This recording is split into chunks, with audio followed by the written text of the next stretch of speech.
High good morning everyone. आज हामी set 16 पढ्छौँ। यो लेभल 3 र 4 को लागि हो। यसमा जति पनि NEA, NTC, CAN, DDC, IDM, radio Nepal यो सबैको तपाईहरुले तयारी गर्दै हुनुहुन्छ भने यो सबै तपाईहरुको लागि एकदमै इम्पोर्टेन्ट रहेको छ। यो सेटमा जम्मा तपाईहरुलाई 25 वटा क्वेशन रहेको छ र यो सबै इम्पोर्टेन्ट रहेको छ। यो एक्जाममा सोधिसकेको क्वेशनहरु हो, त्यही भएर तपाईहरुले यसलाई एकदमै ध्यान दिएर हेर्नु होला। यसको पहिलो प्रश्न रहेको छ, गण्डकी नदीको सहायक नदी कुन हो? यसको अप्सनमा रहेको छ दौरादी, मोदी, सेती, मर्स्याङ्दी। यसको राइट आन्सर के हुन्छ? मोदी। यसको सहायक नदी कुन होइन भने मोदी होइन। अर्को प्रश्न जाउँ, नेपालको हिमाली प्रदेशमा कतिवटा जिल्लाहरू पर्दछन्? यसको अप्सनमा रहेको छ 14 वटा, 15 वटा, 16 वटा, 18 वटा। यसको राइट आन्सर के हुन्छ? 16 वटा। अर्को प्रश्न जाउँ, नेपाल विद्युत प्राधिकरण कुन ऐन अन्तर्गत स्थापना भएको हो?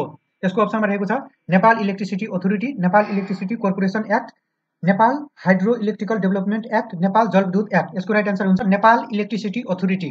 अर्को प्रश्न छ, विद्युत चोरी नियन्त्रण ऐन अनुसार तलका मध्ये कुन कार्य गरेमा विद्युत चोरी भएको मानिँदैन? यसको अप्सनमा रहेको छ ऊर्जा मापक यन्त्र बाहेक अन्य लाइनबाट विद्युतको लाइन तान्ने कार्य गरेमा, विद्युत वितरकको स्वीकृति बिना सडक बत्तीको लाइन तान्ने कार्य गरेमा, टर्मिनल लिङ्क खोलेमा, सिटी और पीटी और पोलारिटी और फरक नभएको वा कनेक्सन नछुट्याएको कार्य गरेमा। यसको राइट आन्सर के हुन्छ? सिटी वा पीटी वा पोलारिटी चेन्ज वा फरक नभएको वा कनेक्सन नछुटाएको कार्य भनेको यो भनेको कुनै पनि सिटी पीटी यसरी हामीले पोलारिटीलाई चेन्ज गरेन भने त्यो कन्डिसनमा हामीलाई चोरी भएको मानिँदैन। ठीक छ। अर्को प्रश्न छ, विद्युत चोरी नियन्त्रण नियमावली बमोजिम कसुर गरेको सूचना दिने व्यक्तिलाई क्षतिपूर्ति बाबत तिरे बुझाइएको कुल रकमको कति प्रतिशत रकम पुरस्कार स्वरूप पाउने व्यवस्था छ वा प्रावधान छ? यसको अप्सनमा रहेको छ 10%, 15%, 20%, 25%। यसको राइट आन्सर हुन्छ 20%। यदि कुनै व्यक्तिलाई 1000 को जरिवाना गरेको छ भने त्यसबाट 200 रुपैयाँ सूचना दिने व्यक्तिलाई 20% के हुन्छ त त्यसको दिन्छ। 1968 सालमा स्थापना भएको अड्डा कुन हो?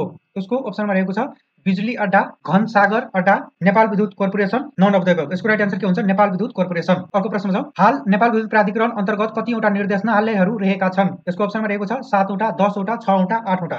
यसको राइट आन्सर के हुन्छ? 8 वटा। अहिले नेपाल विद्युत प्राधिकरणमा 8 वटा निर्देशनालयहरू रहेको छ। अर्को प्रश्न छ, नेपाल विद्युत प्राधिकरणको सञ्चालक समितिमा कति सदस्य रहने व्यवस्था छ?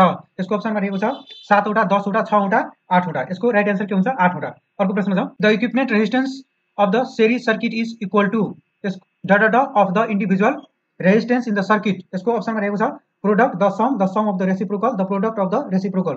यसको राइट आन्सर के हुन्छ? The some. सिरिजमा के छ त एउटा रेजिस्टेन्स छ, सिरिजमा यसरी रेजिस्टेन्सहरू कनेक्ट गरिएको छ। ठीक छ। यो R1, R2, R3 यो तीनवटा रेजिस्टेन्स छ। अब यसको हामीले इक्विभ्यालेन्ट रेजिस्टेन्स निकाल्नु पर्यो भने के गर्छौँ? R1 plus R2 plus R3 plus plus RN गरेर हामीले यो सिरिजको लागि के हो त फर्मुला हो। ठीक छ।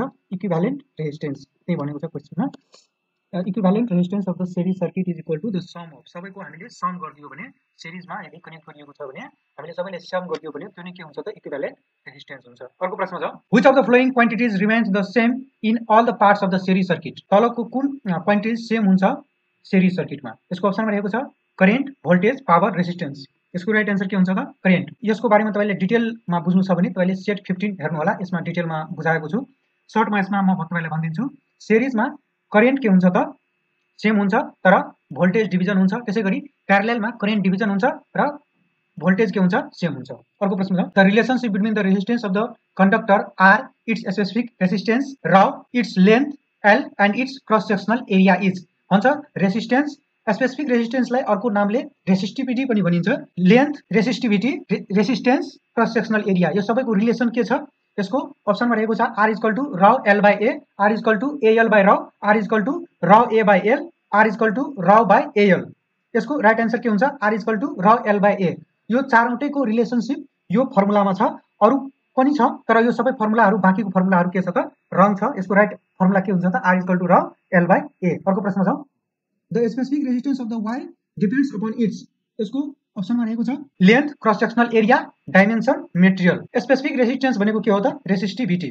र रेसिस्टिभिटी केमा डिपेन्ड गर्छ? मेटेरियलमा। अब हामीले जुन ट्रान्समिसन वा डिस्ट्रिब्युसन लाइनतिर युज गर्छौँ मेटेरियल, त्यो भनेको या त कपर हुन्छ या त अल्मुनियम हुन्छ। र कपरको रेजिस्टिभिटी 1.7 × 10⁻⁸ ओम हुन्छ र यसको डेन्सिटी 8900 kg/m³ हुन्छ। त्यसैगरी एल्युमिनियमको resistivity 2.8 into 10 to the power minus 8 ohm हुन्छ र यसको density 2700 kg per meter cube हुन्छ। ठीक छ। अर्को प्रश्न जाउँ।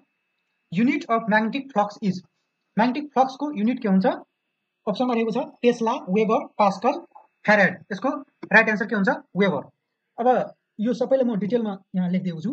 म्याग्नेटिक फ्लक्स को युनिट वेबर भयो, म्याग्नेटिक फ्लक्स डेन्सिटी को युनिट टेस्ला, प्रेसर को युनिट पास्कल, क्यापेसिटर को युनिट फ्याराड। ठीक छ। अर्को प्रश्न छ। Electric power is measured by, electric पावरलाई मेजर गर्नको लागि कुन डिभाइसको आवश्यकता पर्छ? यसको अप्सनमा रहेको छ voltmeter, ammeter, wattmeter, all of the above. यसको राइट आन्सर के हुन्छ? वाटमिटर।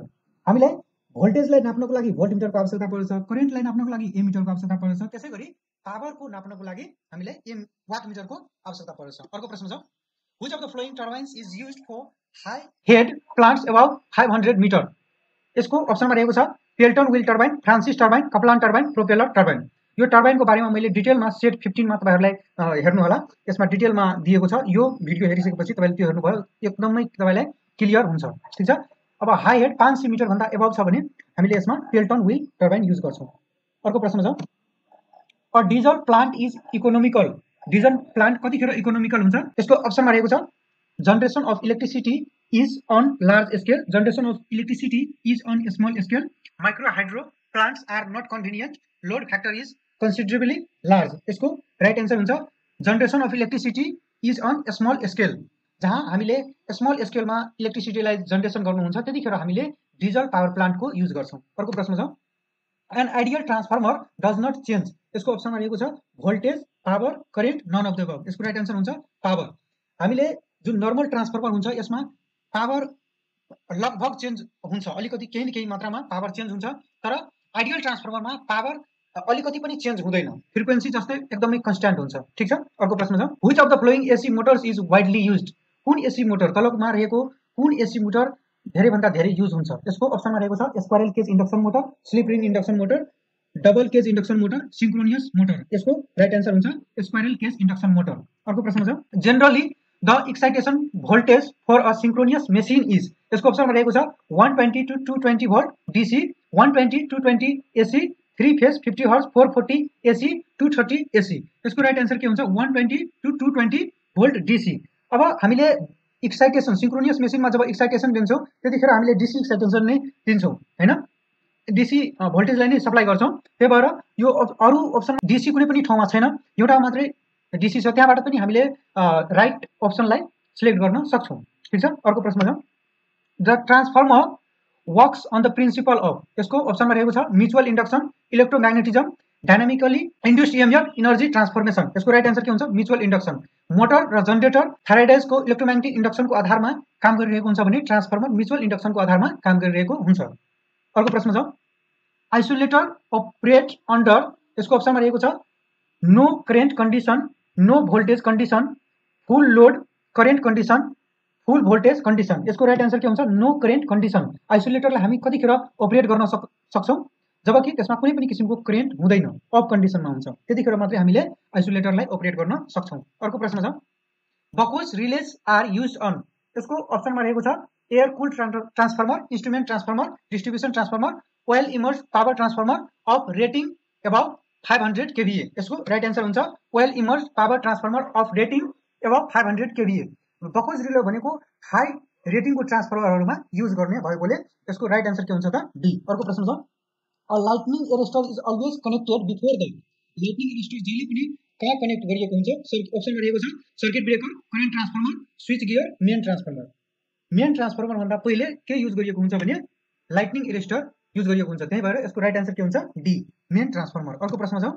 Lightning arrester is used for. अब अप्सनमा रहेको छ protection of the equipment from open circuit, protection of the equipment from short circuit, protection of equipment from external high voltage, all of the above. यसको right answer के हुन्छ? Protection of equipment from external high voltage.